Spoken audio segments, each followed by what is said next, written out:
Hey everyone, welcome to the Last Movie Run podcast. I'm your host, Josh Gilliam. I'm joined as always by my co-host, Alex Cantor. Alex?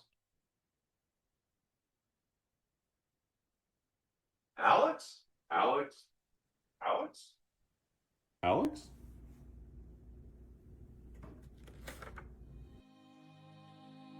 Dear Josh, I'm going on vacation for the next 2 weeks, so I'm not recording the Indiana Jones episode. I swear to God, if I get a text saying podcast or a we recording message, I'll lose my mind. I'll be back in 2 weeks to record Marvel Zombies or whatever shit you have us watching. Lose my number. Sincerely, Alex. How did he get this in my house? Wait a second, if he's on vacation, who am I supposed to do this episode with? Do I cancel the episode? Am I having a panic attack? What exactly is the dog doing? Who do I call? Should I have even started this podcast? I don't even like beans on toast. What the hell am I supposed to do now? Oh wait, I can just call Drew. Hello. Will you be on my podcast? Please. Huh? What? Please. Stop. Please. What's happening Please. here? What?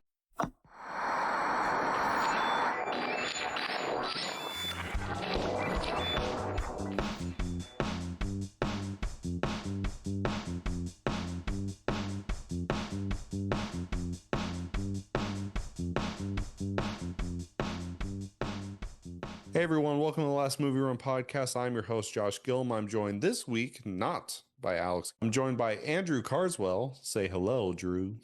Hey yo, what's up, heroes? So today we're doing something a little different because, frankly, I was incredibly unimpressed with the movies coming out. So we're going back and taking a look at Indiana Jones and the Raiders of the Lost Ark, which is actually the second title. It was originally just Raiders of the Lost Ark, and then somewhere along the way we started smacking Indiana Jones in front of these. Drew, normally we would do a spoiler-free review and a spoiler-heavy review.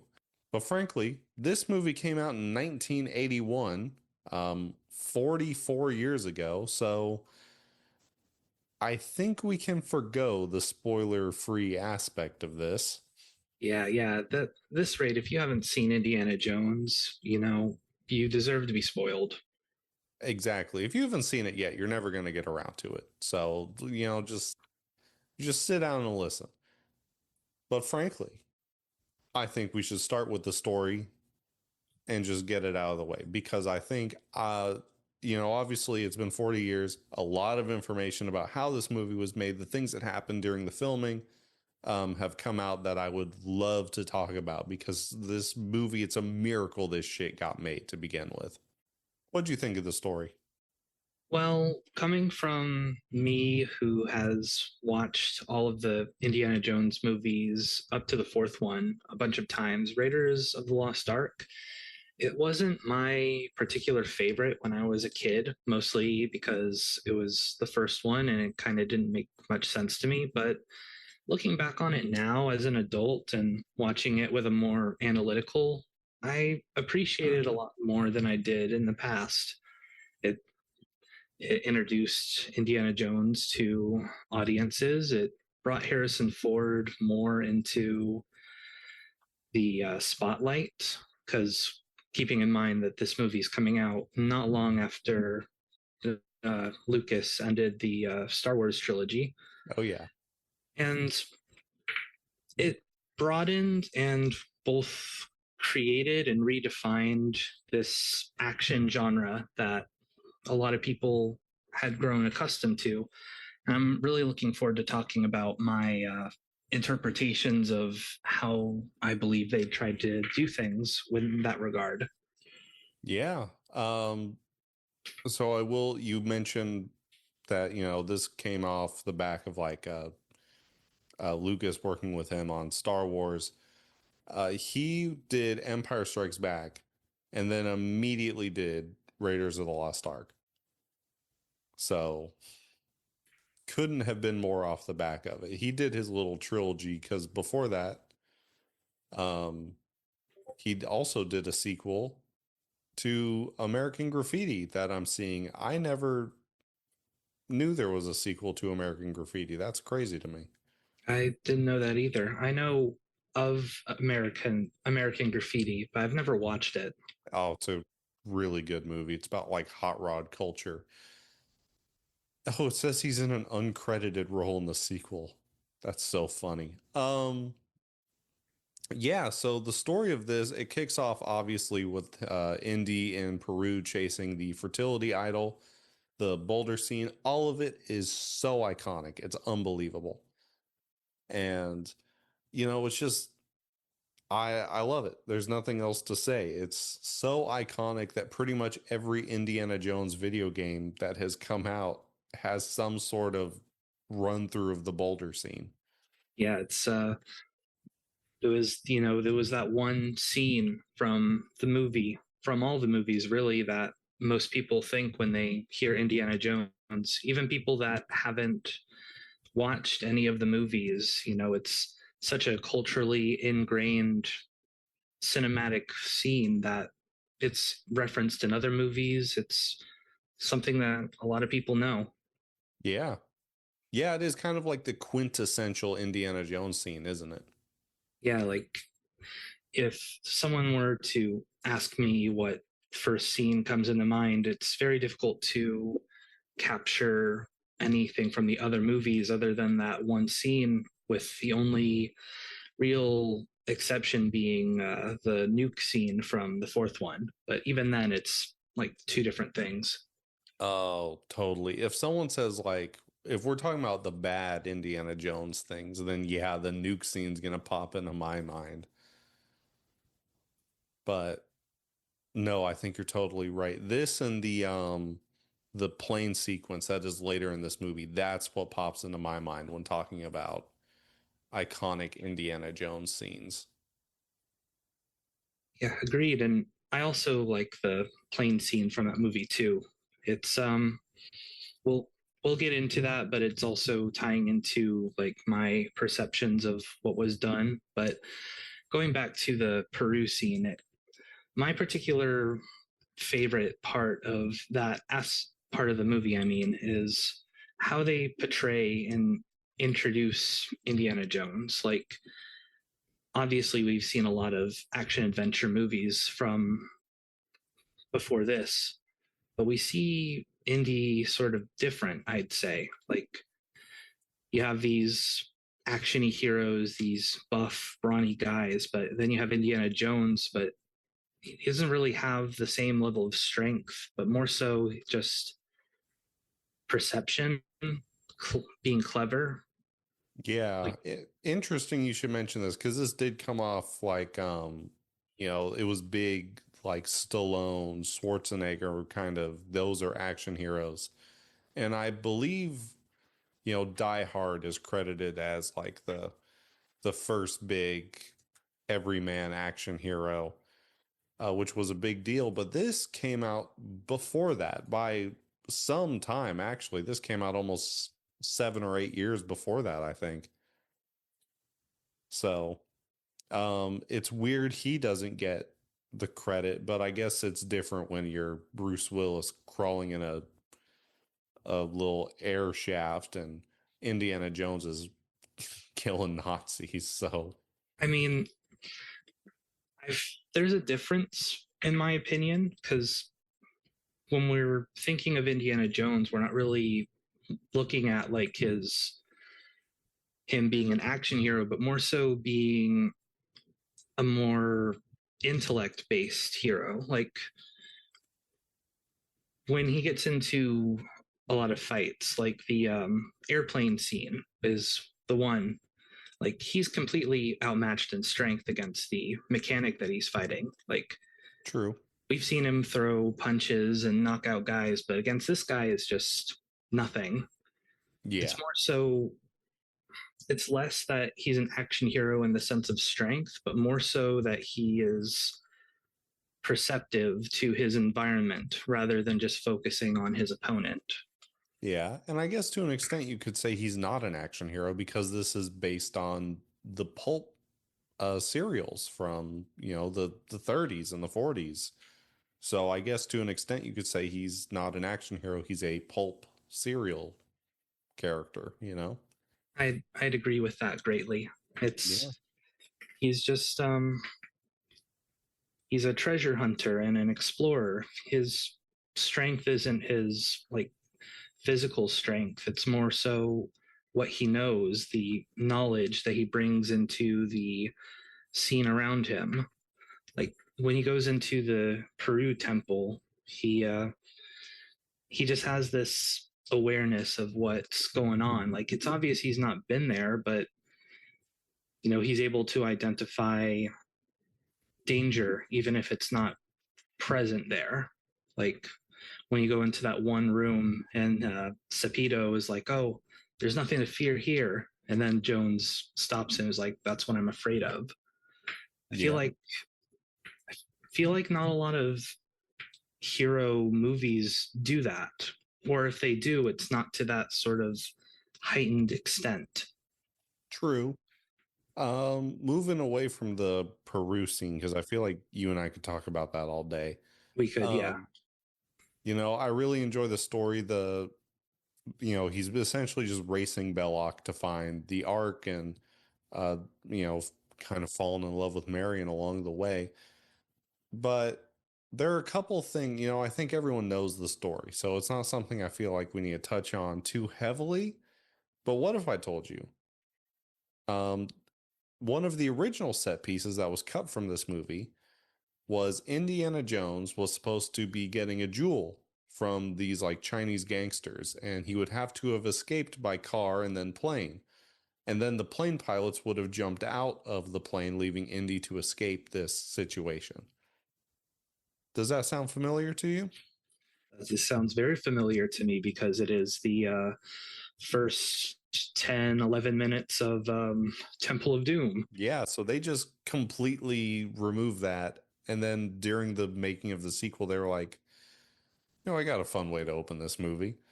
Something we wrote 5 years ago. And something else, the part where we're just getting a couple like obvious, everyone's talked about these. There's a part where Indiana Jones, he jumps off the boat and he holds on to the submarine after Marion has been taken. And then he just shows up again, wet. And people are like, how the fuck did he do that? How did he hold on to a submarine through whatever ocean they went through? And do you know the answer to this? Have you seen this? Um, I do not know the answer. I did think about that when I got to that scene when I last watched the movie because I hadn't really paid attention to it in my previous watchings.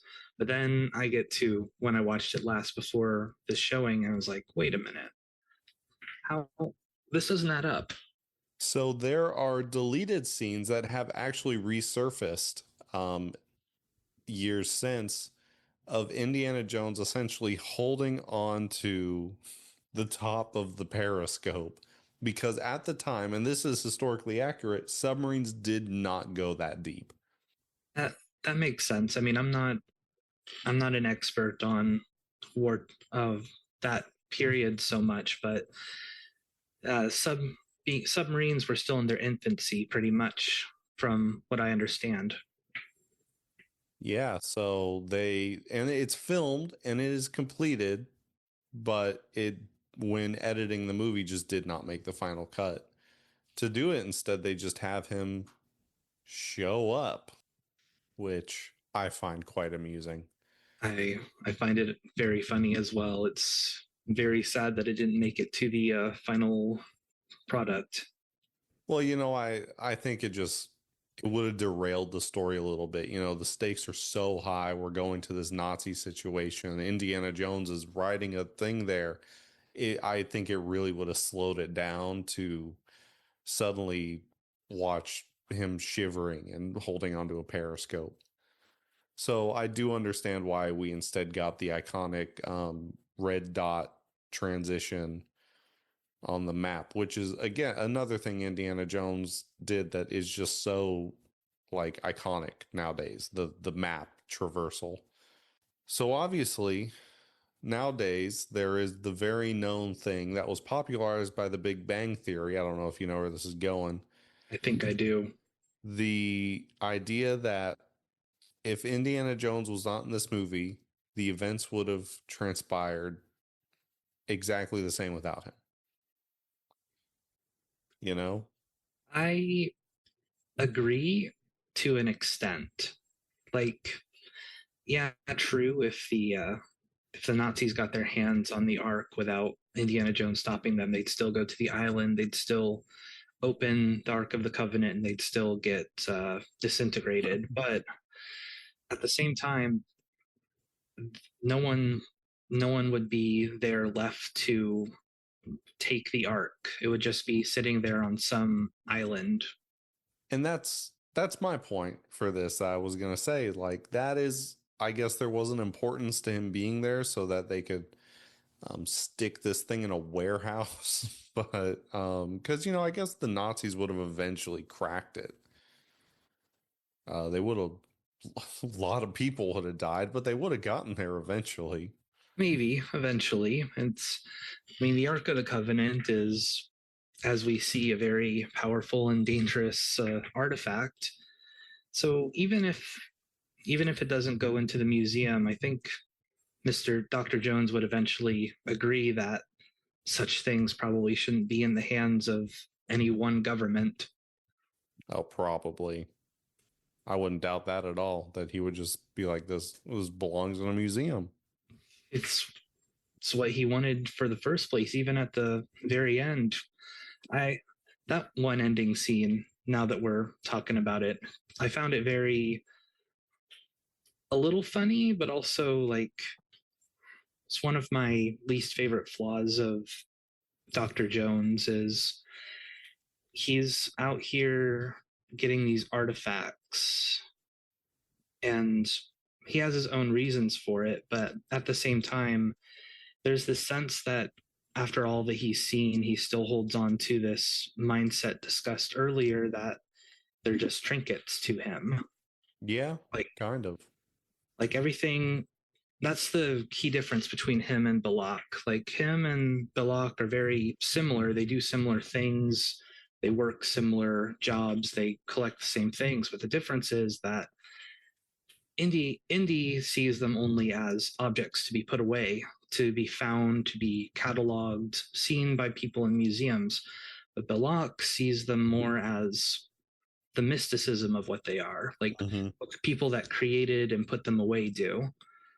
That's their key differences when that and one is American and the other works for Nazis. But Oh, yeah. yeah, But what about this? Indiana Jones definitely had an affair with an underage Marion.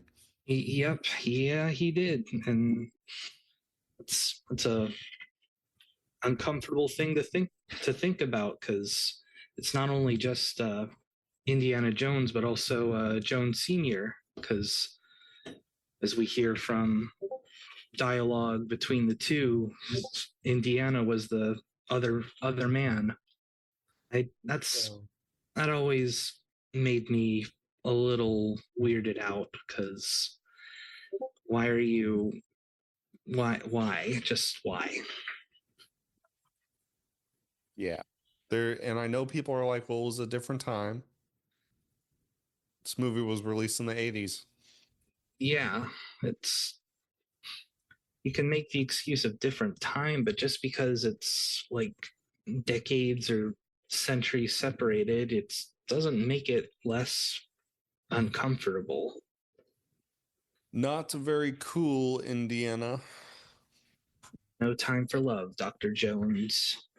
Well, they did squeeze some time for love in, and it's my least favorite scene in this whole goddamn franchise. The part where they're on the boat and he's like, "Oh, it's not the line itself, it's not the age, it's the miles," goes crazy. And I It's feel not the that. years, honey, it's the mileage. Yeah.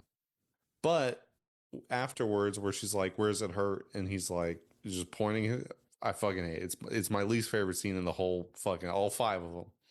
And I have my gripes with some of these movies, but that, and I love this movie, but that is my least favorite scene in all of them. Yeah, it was a pretty weird scene, but I kind of give it one or two brownie points because of that one part where Marion messes with the mirror and it ends up hitting Indy in the chin. That's funny. Yeah, I don't mind that. It is specifically the part where he starts pointing at shit, and I'm like, all right, it's like, I Yeah, hate this.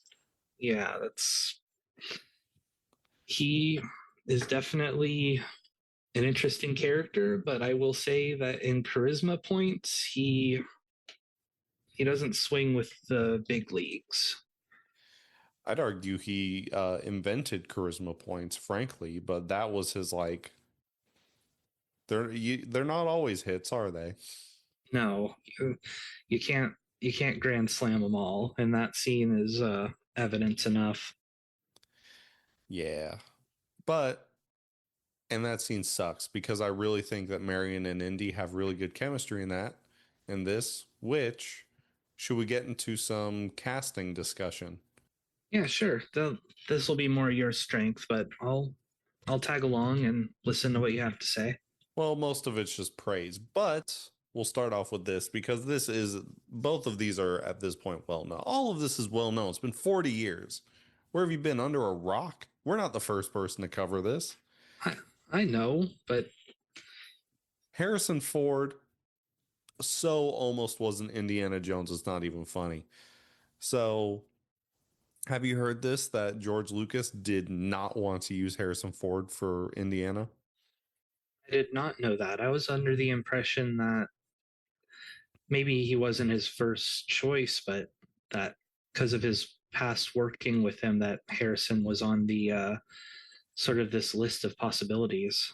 It's actually funny you say that. The exact opposite. It is because George Lucas had used him, and not just in Star Wars, but also American Graffiti, that George Lucas did not want to cast him as Indiana Jones. And that is because at the time, Robert De Niro and Scorsese were working very close together. You know, he was using him left and right, and he did not want that relationship with Harrison Ford. He wanted to, like, he was a good Han Solo, he was good in American Graffiti. They wanted Tom Selleck to play Indiana Jones. Wow. Yeah, how's that make you feel? I mean, Tom Selleck's a good actor. I feel like, and this is true with most what ifs when it comes down to actor choices like that. I feel like we'd have a little too different than what we have now. But I feel like it would be interesting to see in a sort of speculative thought. Well, you pretty much can see it because they wanted Tom Selleck, but at the exact same time, Magnum PI is about to go in. Like, they're like, ooh, do we pick up this show? And then they hear that, like, ooh, George Lucas and Steven Spielberg, you know, the two biggest directors besides maybe Scorsese on the face of the planet right now, want him for a movie. And they immediately greenlit Magnum PI and rushed it into production, Ah, making him gotta. unavailable to be Indiana Jones. And Steven Spielberg wanted Harrison Ford the whole time. He was like, no, this is the guy. And with the then unavailability of Tom Selleck, George Lucas was like, fuck, okay, we'll take another look at him. And he was sold. But yeah, we very nearly almost had Tom Selleck in the role. And you can pretty much go see how that would have turned out because Tom Selleck spent pretty much the rest of his career attempting to just do Indiana Jones. Ah, He has Magnum PI episodes where he's dressed similarly. I mean, fuck, even his appearance on Friends was emanating some sort of coolness from that. So, what could have been, right? yeah, really. But tell you what, all these were pretty much like they saw them and they're like, this is great. John Rhys Davies as Sala, incredible. He comes back several times in this franchise in Last Crusade as well as The Dial of Destiny, which I don't know if you have seen. I have not. You got to get on that. Karen Allen as Marion Ravenwood. Again, incredible. The chemistry with Harrison Ford is so good. I do not think it would have been good with Tom Selleck. Um, but I really do. Like, she's so good in this role, and I've not ever seen her in other things that I'm aware of. Yeah, like I've only ever seen her in like the other Indiana Jones movies. Like I that's always weird to me when that sort of event happens where you see a very good actor or actress in one movie and then they just fall off the face of the earth for like a decade or two. Yeah, and now that I'm looking at her IMDb currently, she's been in stuff, but you know what she's really been in is Indiana Jones. IMDb makes that very clear. And I guess it's also like the makeup and everything, because you know, looking at pictures of her, to me, it's different. But oh my God, just so many Indiana Jones things under her belt because she, you know, very famously came back in Crystal Skull, and she is a part of Dial of Destiny, not like she was in Crystal Skull, but you know, she's around. Yeah, I mean, they got married at the end of Crystal Skull. Yeah. And she, oh, looks like she's done a lot of voice work since, but okay, she was in The Sandlot. She was in Animal House. Jesus, I don't remember her being in Animal House. Huh. Interesting. Oh, You that want was to like her first thing too. you want a quick fun fact? Absolutely, I do. I actually got the chance to meet John Rhys Davies a few years ago. Um, Did you really? yeah, he was one of the guest panelists at Tampa's Comic Con back when I was like 13 or 14. And we managed to have a chance to be a part of the crowd that got to like meet and greet him. Oh, that's actually so cool, Drew. Holy shit. Yeah, and like we we got our choice of what picture we wanted to have him sign, and I picked a Gimli one, and we interacted very well. He was a very nice guy. I hear a lot of good things about him from other fans. I'm very happy that I got him to do his Gimli voice for me, and it was nice. Dang, that's awesome. I think that's maybe the first time in this podcast where one of us has met an actor from one of these movies. That's really cool. Yeah, it was. I look back on it fondly. It was a nice time. I'll have to find the pictures and show you at a later time. I'd love to see those. But you know what else I love is Paul Freeman playing Belloc. Um, just incredible all around.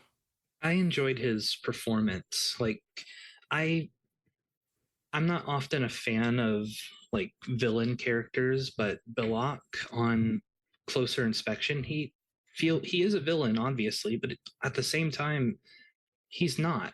Like him and Indiana are just rivals. They're not after each other's like lives, so to speak. They're just in the Yeah. same industry. Yeah, I kind of like that about this, that there's not like there's a villain in Belloc, but like he's not Doctor Evil or Doctor No, you know, he's just a dude who wants to uncover something and he's um joined forces with the wrong people to achieve it. I love that. I really enjoy that too.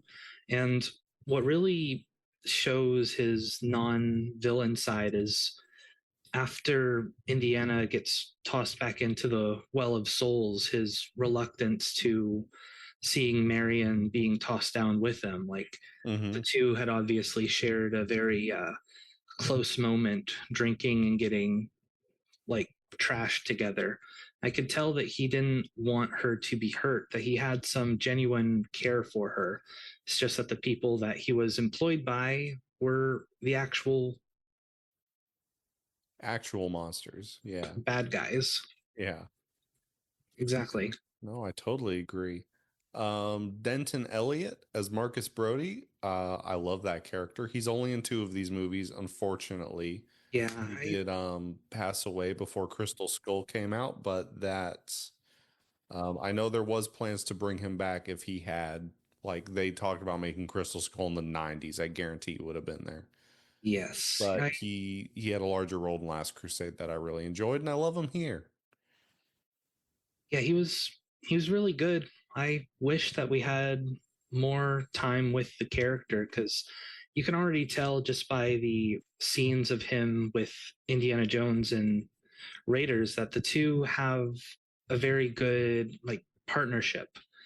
Yeah. Sort of I feel like they've worked together for so long in this instance that you can tell that Dr. Brody has a genuine care for Indiana in a way that a older brother or a dad would care for his like kid. Absolutely. Yeah, no, I think they're great, and I love him in this, especially when they go to his house and they're just it's good. It's good. What can I say? I enjoy it. Yes, and it also brings about one of my favorite quotes from the franchise. You know what a cautious fellow I am. Yeah, he tosses the gun. Real quick, I said his name wrong. That's my bad. It's Denholm. I think I said Denton. Ah, Denholm Elliott. Incredible actor, died in the 90s at the ripe age of 70. rest in peace. Yeah. Incredible man, incredible actor. But check this out. A young Alfred Molina is just randomly in the beginning of this movie. Yep, Sapito. Yeah, it's I don't know why is Doc Ock here for 10 minutes, and then Doc Ock's very fake dead body. It it's explained sort of by Belloc, but his being there, I feel, is a it's an added weakness to Indiana Jones to make him appear more human. Like Belloc even says outright that, oh, your choice in friends is poor, but this time it's going to cost you. Like it's implied that Indiana Jones has placed his faith in individuals who ended up betraying him in more corner than one. We don't necessarily see it in the other movies, but we are hinted at it with this one instance of his guide slash follower betraying him, leaving him for dead, and then subsequently not listening to what was told to him not like 3-4 minutes ago. Yeah. Oh, interesting. That's an interesting thought, bro. I like that. Maybe I like that a lot. Drew, enough Yes, about casting. We got to talk about costumes. we do. So obviously the fedora is like stupid iconic nowadays, and frankly the whole outfit is. Did you know that they just fucking stole the whole fit from a different pulp cereal? Which cereal? Secret of the Incas. Back in the day, it was worn by Charleston Heston, and you can Google it. They just stole it. They've openly admitted they're like, yeah, we just that shit was tight. We put them in it. But frankly, I think Harrison Ford wore it better. Yeah, it's I do agree.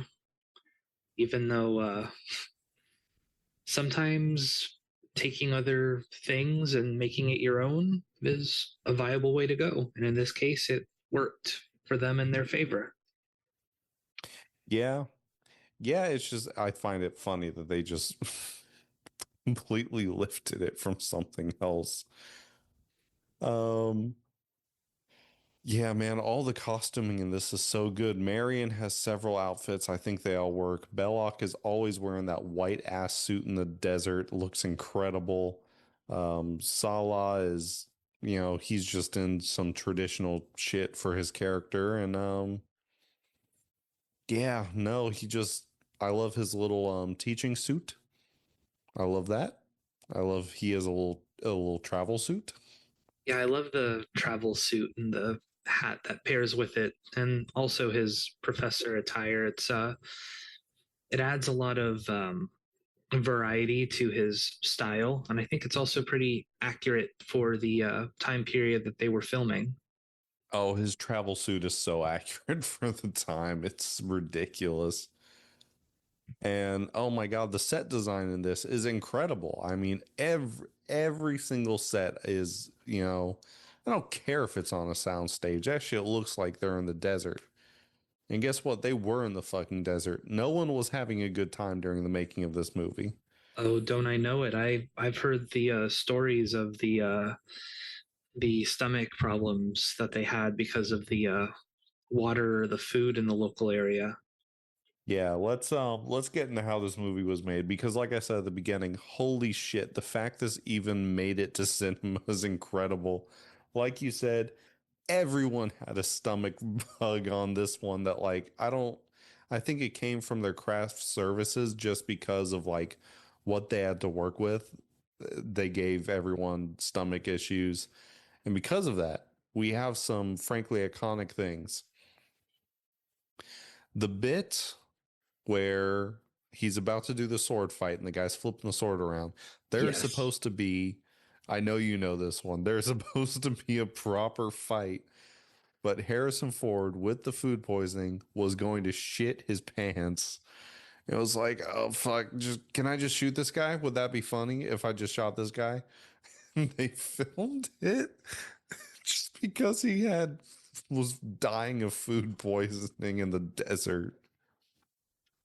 Yes, I remember that fact very well. It's a big one for people that know Indiana Jones, but also even though it has its funny origin point, I feel like it also complements Indiana's character because like I mentioned previously, he's a more like smarter intellectual guy. He knows that uh, uh, gun beats sword. So no, while it's funny to have that, it also fits, it tracks. Yeah. No, I totally agree. I do think it's way better than him doing a whip and versus sword thing. I think him just being like, what the fuck? And just shooting that guy. I think it's genius that, it is hilarious the reason it came about. But I do think it is like it was so much better for the scene to do that. And off the back of that, did you know? I bet you did because you knew the other thing. The only person not to get sick during this was Steven Spielberg. Yes, he had his own, I believe he had his own personal catering. No, he only ate spaghettios during that time. Oh, both. That's No, both.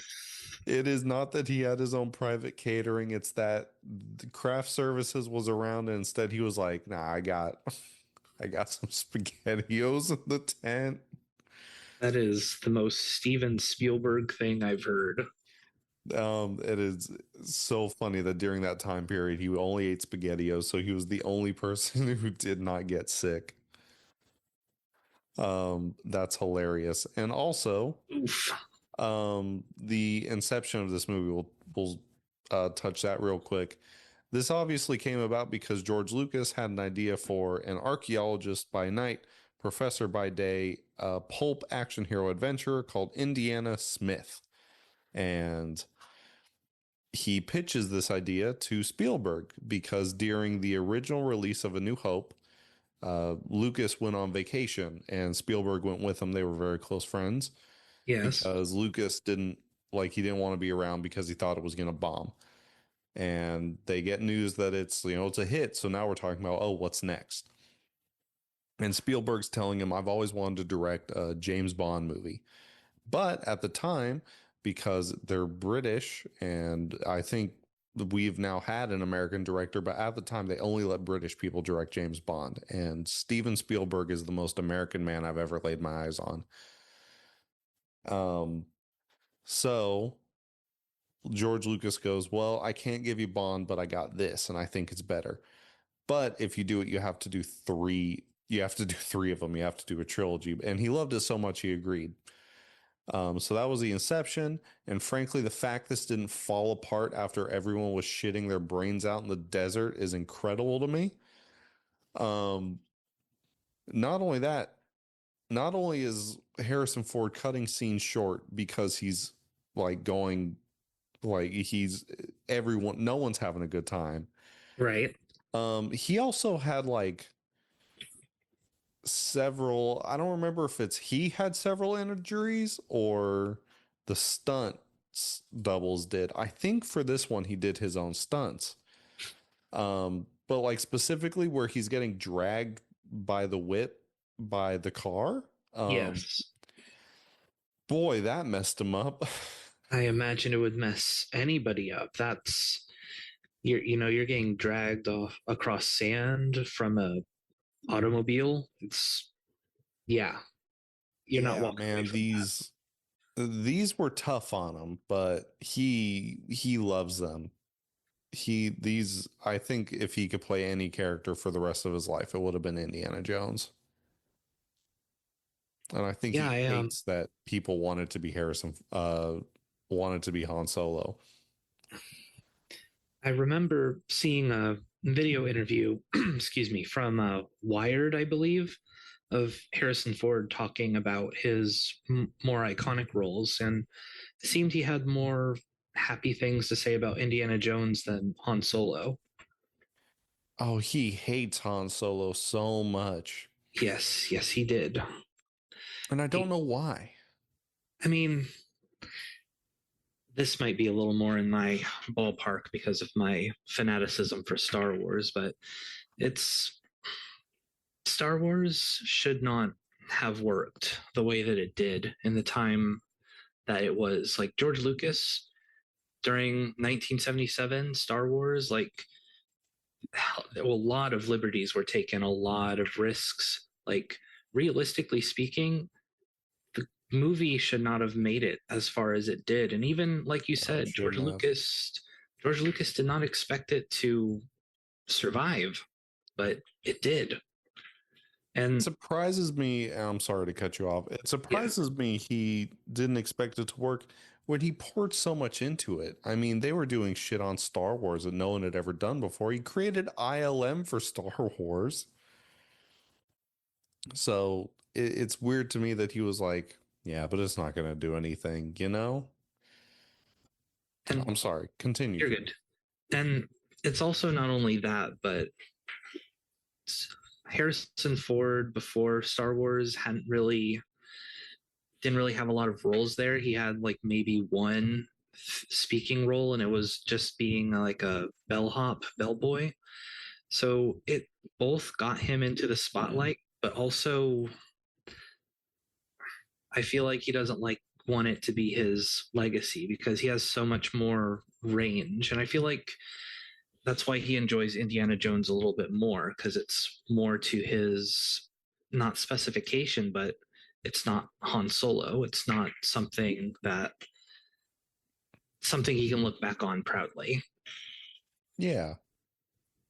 I would agree with that. When I think of Indiana Jones, when I think of Harrison Ford, I first think of Indiana Jones. After that, we get into Han Solo, but I actually really like him in Patriot Games, which is a Jack Ryan movie, as well as The Fugitive. I really enjoyed him in. I love me some Tom Clancy. I've actually read Patriot Games. Oh, yeah? I've wanted to read it. I just haven't. Tom Clancy, this is going on a side tangent, but Tom Clancy books require a lot of time, and we'll keep it at that. Anyway, so that and Blade Runner. Love him in Blade Runner. And Air Force One. Yeah, also really good. He's a lot of good stuff. And you've talked about him as President Ross in Brave New World. We did do an episode on Brave New World where he is a big red man for about 5 minutes. But even that, I really enjoy him in. And I think it's because it's mostly he's Harrison Ford, not Red Hulk. Oh, he was also Colonel Graft in the movie adaptation of Ender's Game. Yeah, he was. That movie did not do well. I wish it did better than it did. I love Ender's Game. Yeah, no, he's so good in this. And he's so I think this was the only one he did his own stunts. After this one, he was like, you got to give me a stunt double. I'm not fucking doing this. Yeah, like after all the things that happened, the boulder chase, the getting dragged, all the things, I would want a stunt double too. Like it takes a certain fortitude to do your own stunts, and I admire that. But yeah, there just comes a point in time.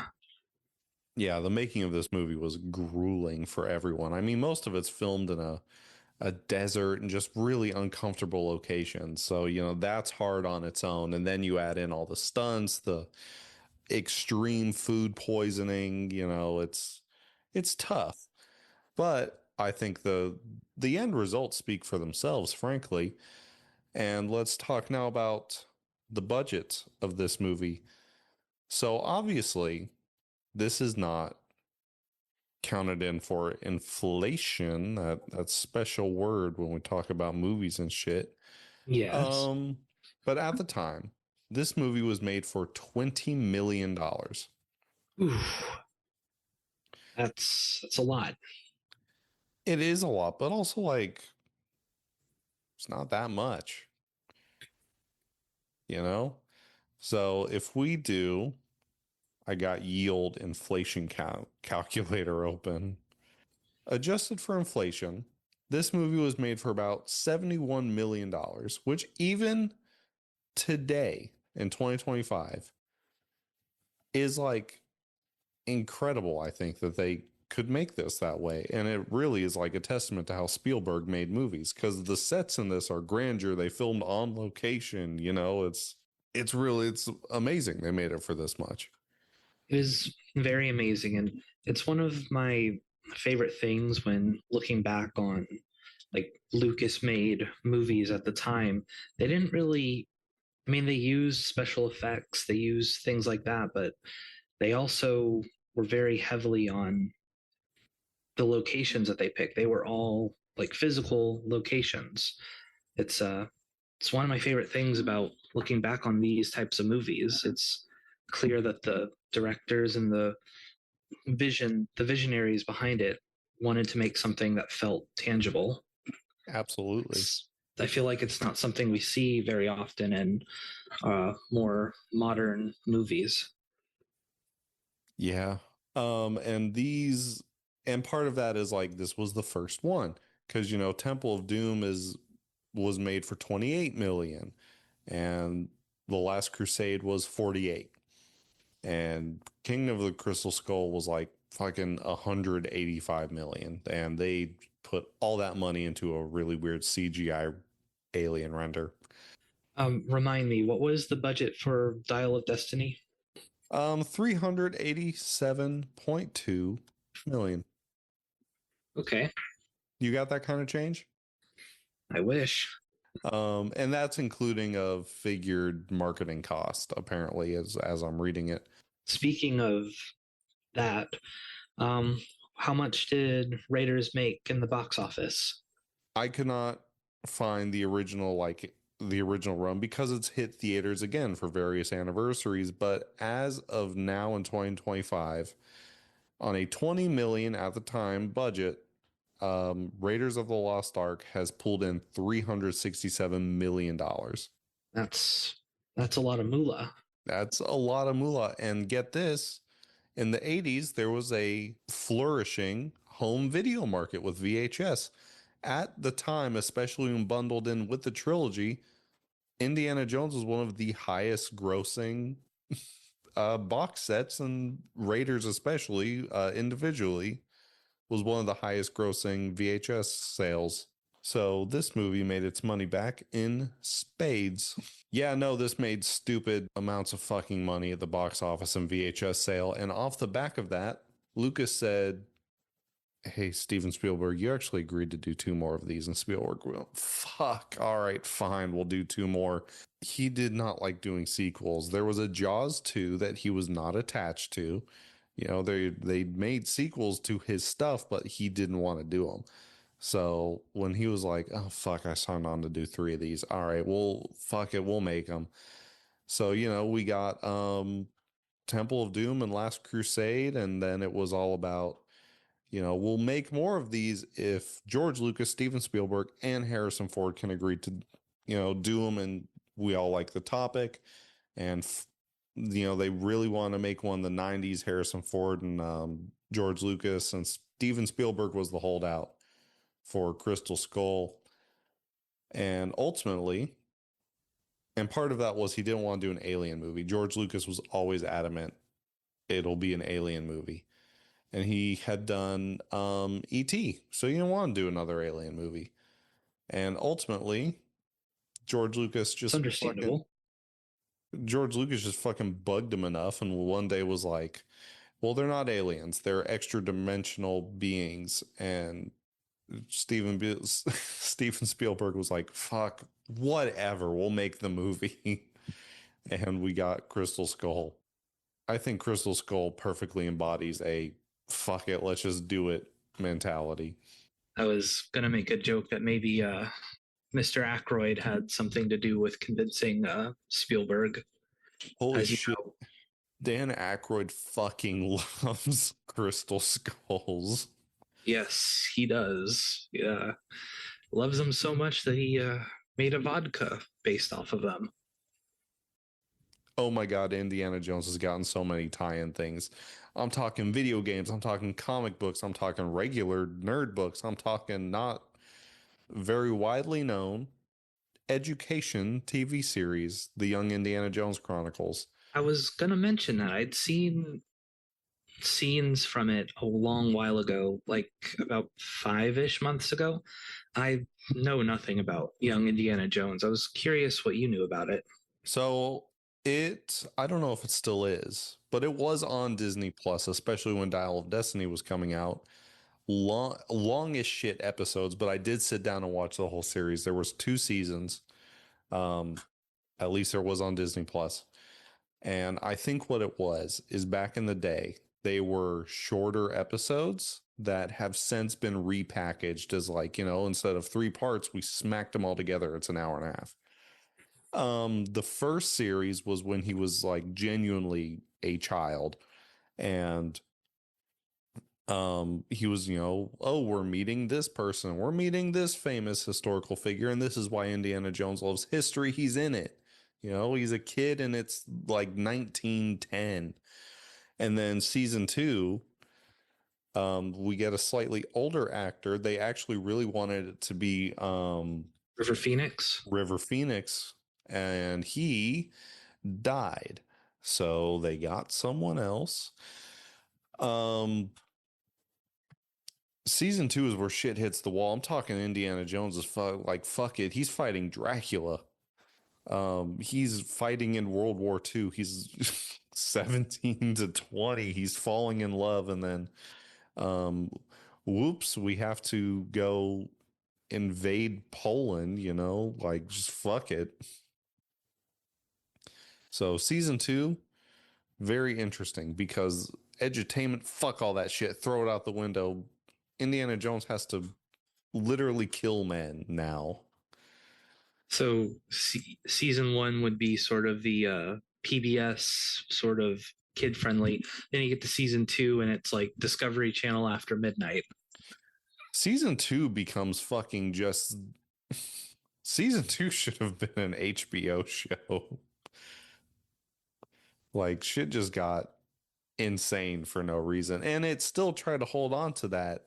Like, do you know who Benjamin Franklin is? But, you know, in the middle of that, Indiana Jones is just killing a man. So, I I don't know if it's still on there, but if it is, everyone go watch it because it's kind of a trek to make it through season one. I'll admit, watching a little kid um, dick around Europe with his absentee parents, but once it gets to season two, especially when he fights Dracula, that's not a joke. He fights Dracula. Speaking of Indiana Jones's absentee parents, I believe we should make a special mention to Sean Connery as Henry Jones Sr. Yeah, in Last Crusade, he was really good in that. Um, yeah, I mean, still talking about the budget and then success of these movies. Um, we ultimately, got that Dial of Destiny, and that's kind of, I liked it, but it's gonna have a whatever legacy, I think. But now that we're getting games, Indiana Jones and the Great Circle released, and part of the reason this episode we did it now was because that game just got DLC. So I don't know. Yeah, I'd heard about that. What do you know about the DLC thus far? What I know is I haven't downloaded it because even though I really enjoyed The Great Circle, that game kind of pisses me off. So, and it is literally because some of the main quest things will suddenly pause themselves and be like, okay, fuck you. You're going on a side quest to get a camera. And it's annoying as shit. But great game. It's just a lot of wandering around. It's a Bethesda game, I it's know got Bethesda well. well, it's got that Bethesda thing of like grandeur, open world, but also you're on rails, you're doing a story, and part of it's kind of weird. But I enjoyed it. But they did I think it's called the Temple of Giants. It's on my list of things to do, but frankly, it took me fucking ages to finish the Great Circle, and I'm trying to play The Last of Us. So I will get to it. Okay. Have you played The Great Circle? I have not. It is also on my to-do list. I just haven't gotten around to playing. I have played both Lego Indiana Jones games. Oh, those are so much fun. I should go back and play those. Oh yeah, the first one, I enjoyed the first one. It was sort of my introduction to the movies. Like I played the games and then I watched the movies. The second one, it the second one's different because it was back when Lego was experimenting with its open world Lego game concepts. So it sort of was experimental for the time, but it was very interesting. Both of them were very fun. I enjoyed them. I played them both on the Nintendo DS, and so I've always been curious about what the full version of those games were like because the DS ports were always like they would take stuff out of them. So I've always been very curious as to how that works because I think the second one has all four movies in it, doesn't it? It does, and I played both on Xbox. And from experience with playing a Lego game on the DS, they're not the best. Let's be real. But my experience, it's when you go to the second one, it does this weird thing. Like it has Kingdom of the Crystal Skull, but it's segmented into three different like hub worlds. Like it splits the movie into thirds, and you just do the story that way. Interesting. Whereas with the other three, like Raiders, Doom, and whatnot, it's its own little world. It's Yeah, not they like did it. They did it Star Wars, Lego Star Wars style, where it's one movie. yes. Yeah, that's how I remember it being. What I remember is the DS version of The Adventure Continues, which should have encompassed all four, only had the fourth movie in it. It says on the packaging, enjoy the whole fucking thing, but it only had the fourth movie in it. Maybe I need to go back and look at it again. Maybe 8-year-old me missed that, but fuck you, Lego, for selling me a game with four movies in it, only giving me one. I will say that with the adventure continues, basically put the entire focus on the fourth movie. When you get to the other three, it feels very abridged, very short, and doesn't feel like it's more so a recap than a retelling. That's fair. Indiana Jones is one of those timeless classics I feel like other people are going to be talking about for a very, very long time. We're never getting another Indiana Jones movie unless Harrison Ford fucking dies and Disney decides, fuck it, we're running this shit back. We're never getting another one, especially after how Dial of Destiny performed. But I have high hopes with the new game series. There's no way The Great Circle doesn't get a sequel. That game did so well. Yeah, I think that's all both of us have to say. I'm sure we could go on, but we we need to cut it. So thank you everyone for taking the time listening. If you made it to the end, Drew, thank you so much for finally coming on here. I know you've been wanting to. I'm happy to be here, and thank you for having me, and thank you to the viewers for listening to my tangents.